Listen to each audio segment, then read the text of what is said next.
Hey, it's Vicky, and today I'm here to share my reading plans for February. I'm keeping the TBR slightly smaller than normal. I normally put 5 books on my TBR, but in this video I'm gonna have 4 because I want to leave a little bit of wiggle room because I have some library holds that could possibly come through in February, and I want to make sure I have the space to read them when they come. So I have 4 books on my TBR. Let's dive in.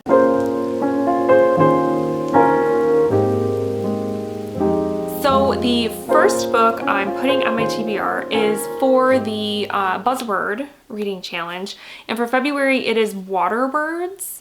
So I am going with a book called The Death and Life of the Great Lakes by, is it Dan Egan? Yes, Dan Egan. And this is a nonfiction book about the Great Lakes. Let's see if I remember them. Huron, Ontario, Michigan, Erie, Superior. It spells homes, a little tip if you need to remember your Great Lakes. Anyways, I've been wanting to read this book for quite a few years. It is about the history, I guess you could say, of the Great Lakes and the importance of the Great Lakes, not only to Michiganders like myself, but to like the world, because the Great Lakes make up 20% of the world's fresh water. And unfortunately, they are sort of under attack right now. Like environmentally, things are not so great for them, and it's kind of scary. And so I want to read this book as a Michigander, as a, just a human being. Okay, I added that to the list. What? By the way, if you have another request, you don't need to say Siri before you ask it. What? Siri, I did not ask you to stop.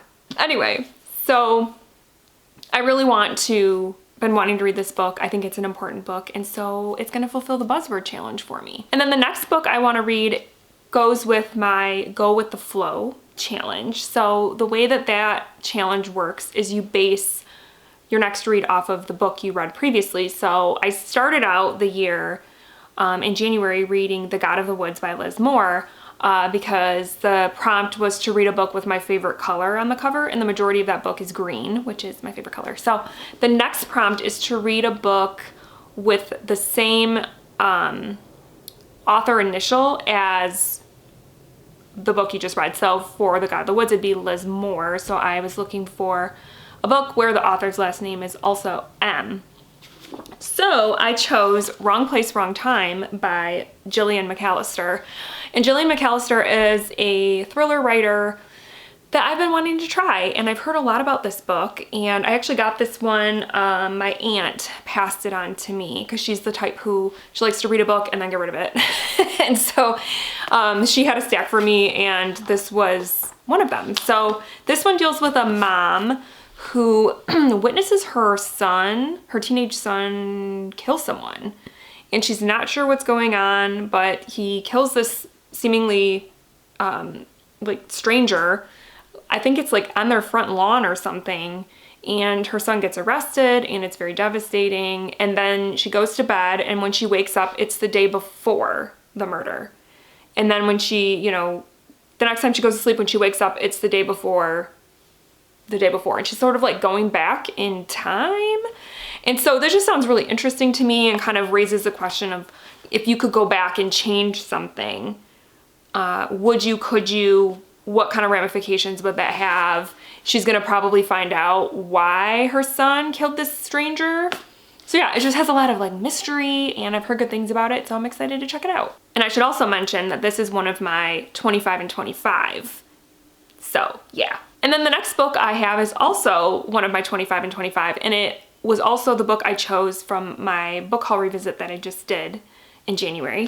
And I picked up Leave the World Behind by Rumaan Alam, and this is a book that I'm interested to read, but like I said in that book haul revisit, I'm not sure if I'm gonna like it because it seems like a lot of people don't.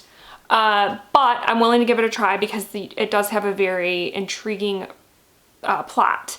It deals with a family that is staying in a Airbnb in upstate New York, and one day they get a knock on the door, and it's the family, the owners of the Airbnb, and they're basically telling the people that are staying there that something bad is going on in New York City, and they basically came there to get away from it and to like hide out, and they're like, we need to come into our house, like we own this house. And so the people staying in the Airbnb are kind of not sure if this family is telling the truth, not only about whether they're the actual owners or about what's going on in the city. So it's about, I don't know, just distrust and weirdness, and I don't know. Like I said, a lot of people didn't really like this, but I might. I don't know. We'll find out. And then last but not least, I'm going to be reading one of my anticipated releases for 2025, and that is Witchcraft for Wayward Girls by Grady Hendrix. I've been purposely trying to not watch other people's reviews of this because, I don't know, I just don't want it affecting my views going into the book.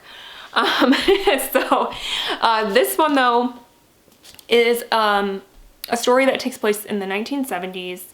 Our main character is a teenage girl, and she gets sent to this camp, home, whatever you want to call it, for pregnant teens, where she is going to basically finish up her pregnancy, give birth, and then I'm not sure if the baby gets put up for adoption or what. We don't really know. But so she's there with a bunch of other pregnant teens, and they somehow find a book of witchcraft, and yeah. So what I'm really interested in with this book is I think Grady Hendrix does a pretty good job of blending horror, mystery, thriller elements with social commentary. And so I think this book is going to have a lot to say about reproductive freedom, and also what was going on in the 70s in terms of female reproductive rights. So I think that'll be interesting. I think it will have a historical vibe, which is cool.